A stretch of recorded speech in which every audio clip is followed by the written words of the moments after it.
Welcome to Motivational Humanity. You are not alone. What if the person who calls you dramatic is the very reason you feel like you are falling apart? Pause with that question for just a moment. Because here's what I know after decades of studying how the human mind works, how relationships break us down, and how with grace and with God-given wisdom, we can rebuild ourselves from the inside out. Pressure does not create a person's character, it reveals it. And today, you and I are going to talk about what gets revealed when the storm hits and the mask finally slips. I want you to imagine, just for these next 30 minutes, that you and I are sitting together in a quiet room. There is no noise from the outside world. No one judging you. No one telling you that you are too sensitive, that you overreacted, that you should have known better. This is your sanctuary, and you are safe here. My name is not important. What matters is this. I have sat with hundreds of women just like you, brilliant, compassionate, faithful women who gave everything they had to their marriages, their families, their friendships, and who could not understand why it never felt like enough. Women who were told again and again that the problem was them. If that sounds familiar, I want you to stay with me today, because what you are about to understand may be one about the most important things you have ever learned about yourself and about the people around you. We are going to talk about manipulation, but not in a clinical, cold, textbook way. We are going to talk about what manipulation does to a woman's soul, to her sense of reality, to her very ability to trust herself. And most importantly, we are going to talk about how stress, real crisis, real pressure is the only reliable mirror that shows you who someone truly is. Let us begin with a truth that took me years of study and many more years of listening to fully understand. Manipulation is not always loud. It is not always a raised voice or a slammed door. Most of the time, and this is what makes it so deeply devastating for women of our generation, manipulation is quiet. It is gentle sounding. It wears the costume of love. It sounds like, I'm only saying this because I love you. It sounds like, you know how you get sometimes, it sounds like, after everything I have done for you, and here is what manipulation does to a woman's nervous system over time. It teaches her to doubt herself before she doubts the person hurting her. Psychologists call this gaslighting. But I want you to understand what it actually feels like from the inside, because the clinical term doesn't capture the grief of it. It feels like waking up every morning slightly unsure of your own memory. It feels like editing your sentences before you speak, just to avoid the storm. It feels like walking on a floor that used to be solid and now creaks with every step. And the cruelest part, the woman experiencing this almost never identifies it as abuse because she is too busy trying to be better. A manipulator doesn't break you all at once. They do it slowly, one small doubt at a time, until you forget the woman you used to be. I want you to hear that again, and I want you to let it land somewhere deep, because manipulation, real sustained manipulation, always runs in a cycle. There is tension, then there is an incident, then there is reconciliation, what researchers call the honeymoon phase, and then the cycle begins again. Each cycle makes you love them a little more desperately and trust yourself a little bit less. Now, we come to the heart of what I want you to understand today. There is a concept in psychology that I think of as the stress revelation principle. And it goes like this: when life becomes genuinely difficult, when there is a real crisis, a real emergency, a real storm, we stop performing, all of us. We revert to who we actually are. For people of good character, people with genuine love and genuine integrity, this means you will see them rise. You will see them become steadier, more generous, more tender. You have probably known people like this. In a crisis, they show up. They hold your hand. They do not make your pain about themselves.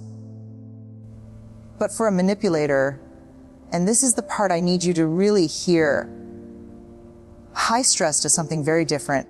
High stress removes the performance, and what is underneath is not what they showed you on the best days. What is underneath is the truth they have been protecting from you and from themselves. Let me give you some real patterns, and as I describe these, I want you to think gently, not with judgment, but with clarity about the people in your own life. When things go genuinely wrong, a person of real love turns toward you. A manipulator turns your pain into a problem they have to manage, or worse, a problem you have caused for them. You have just received difficult medical news, or your mother has passed, or you have lost your job. And in the first moments of your genuine vulnerability, the moments when a loving partner holds you, a manipulator pivots. Suddenly, you find yourself comforting them about how hard this is for them. Suddenly, you are apologizing for needing too much. Suddenly, the crisis that happened to you has somehow become a crisis that is being done to them. This is not a personality quirk. This is not their love language being different from yours. This is the absence of genuine empathy, and stress stripped away the performance of it. There is a particular kind of devastation that comes from sharing your deepest fears with someone and then having those fears used against you in a later argument. You told him about your childhood, about the abandonment, about the shame. You trusted him with that. And now, when you need reassurance, when you need grace, he reminds you of your patterns. He references your history.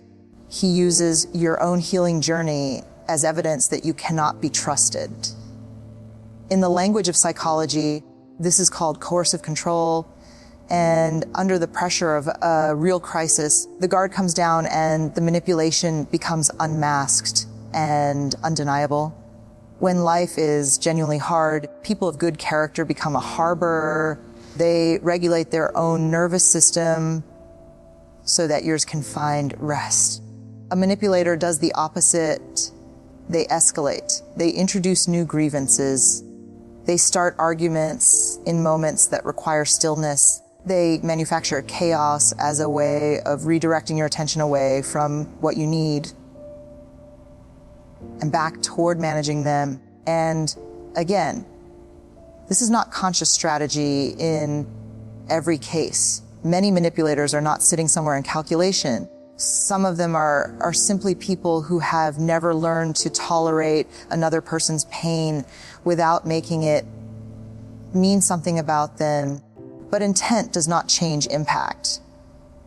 And your nervous system does not care whether the storm was deliberate or not.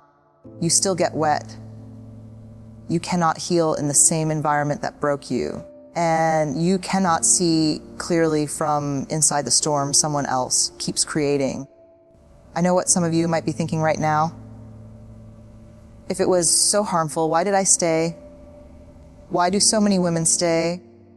And I want to answer that question with all the care and all the dignity it deserves, because it is the question that women torture themselves with, the question that shame whispers at 3 a.m, why didn't I leave sooner? Here is the truth that psychology gives us, that neuroscience confirms, and that the wisdom of lived experience absolutely validates. You did not stay because you were weak. You stayed because you were bonded.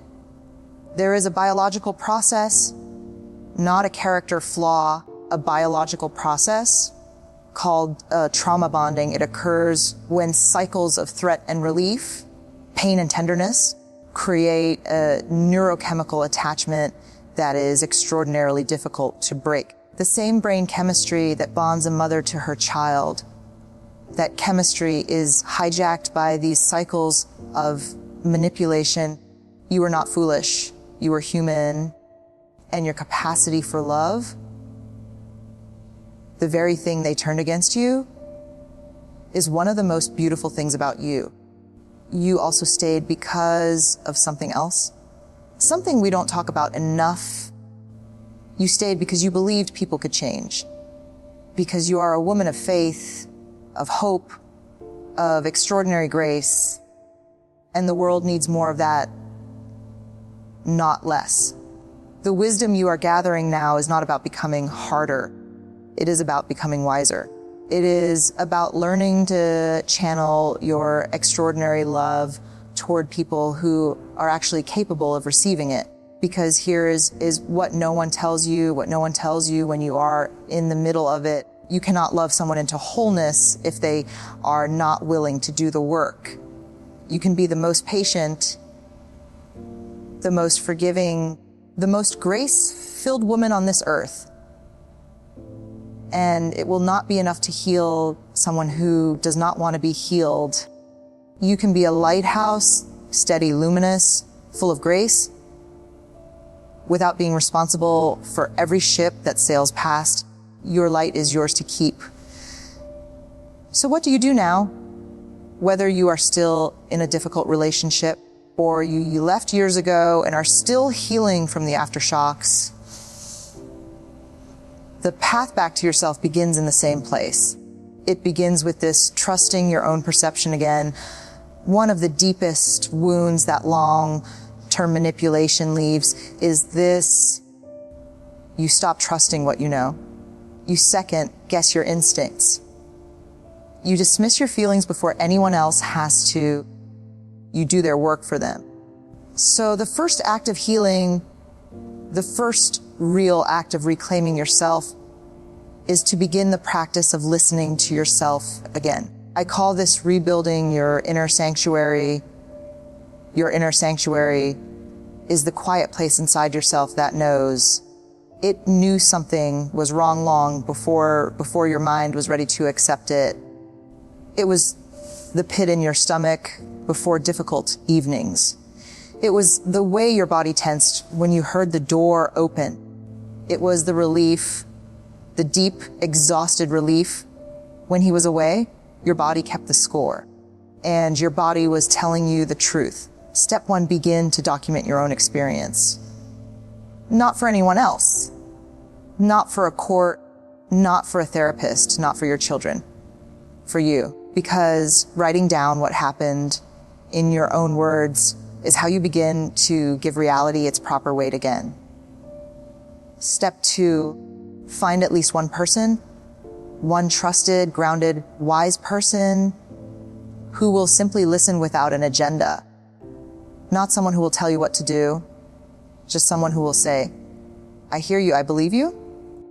Step three, start rebuilding your boundaries, not as walls, but as a definition of yourself.